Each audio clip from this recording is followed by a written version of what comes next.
Hello viewers, আসসালামু আলাইকুম। কেমন আছেন? আজকে আপনাদের জন্য নিয়ে এসেছি বাবুর্চি স্টাইলের গরুর মাংস।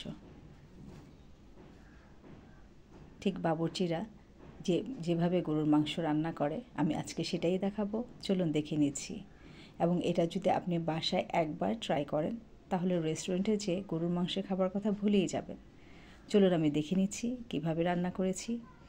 প্রথমে একটি প্যানে আমি 1.5 কেজি গরুর মাংস নিয়েছি এবং এখানে আমি 1 কাপ পরিমাণ পেঁয়াজ দিয়েছি, 1 টেবিল চামচ লবণ দিয়েছি, আমি 2 চামচ হলুদের গুঁড়ো দিয়েছি এবং 2 চামচ মরিচের গুঁড়ো দিয়েছি। এখন আমি 2 চামচ জিরের গুঁড়ো দিচ্ছি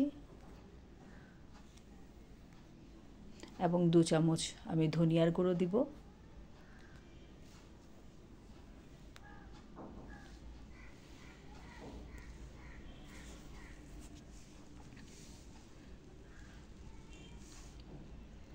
এখন আমি এখানে 1/2 চামচ ভাজা জিরের গুঁড়ো দিচ্ছি। আপনি যখন যে মাংসটা রান্না করবেন অবশ্যই রান্নার প্রথমে আপনি ভাজা জিরের গুঁড়ো দিবেন, তাহলে মাংসটা ফ্লেভারটা খুবই সুন্দর আসে এবং খেতে খুব মজা লাগে। এখন আমি 1/2 চামচ গরম মশলার গুঁড়ো দিচ্ছি। এখানে আমি এখন গোটা মশলা ব্যবহার করব। আমি 4টে তেজপাতা দিয়েছি, 4টে দারচিনি দিচ্ছি, 4টে এলাচ দিচ্ছি,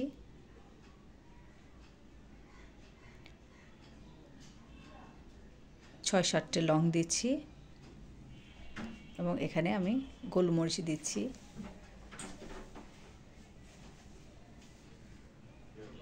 দিয়ে আমি খুব ভালো করে মিশিয়ে নেব।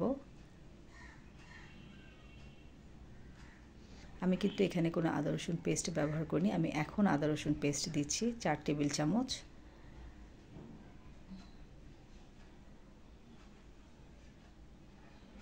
দিয়ে আমি খুব ভালো করে এটা কষিয়ে নেব। আমি একদম খুব হাই হিটে কষিয়ে নিয়েছি। একদম মাংস থেকে যখন পানিটা শুকিয়ে যাবে তখন আমি 1/2 কাপ পরিমাণ তেল দিব এবং তেল দিয়ে আমি মাংসটাকে খুব ভালো করে কষিয়ে নেব। দেখুন আমার মাংস সব পানি শুকিয়ে গেছে।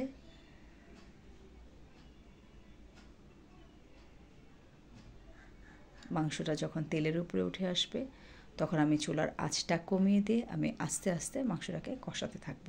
আপনি মাংস যত কষাবেন তত মাংসের কালারটা সুন্দর আসবে এবং খেতেও ভীষণ মজা লাগে। দেখুন আমার মাংস কিন্তু এখনও সেদ্ধ হয়নি।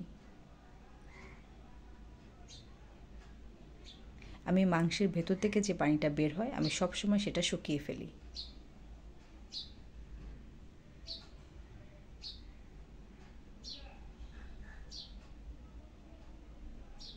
খুব ভালো করে কষাবো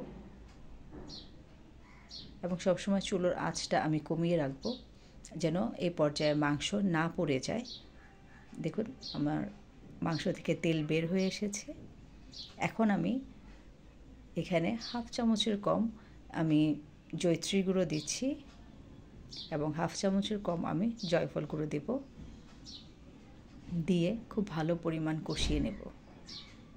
খুব ভালো করে আমি এটাকে কষাবো।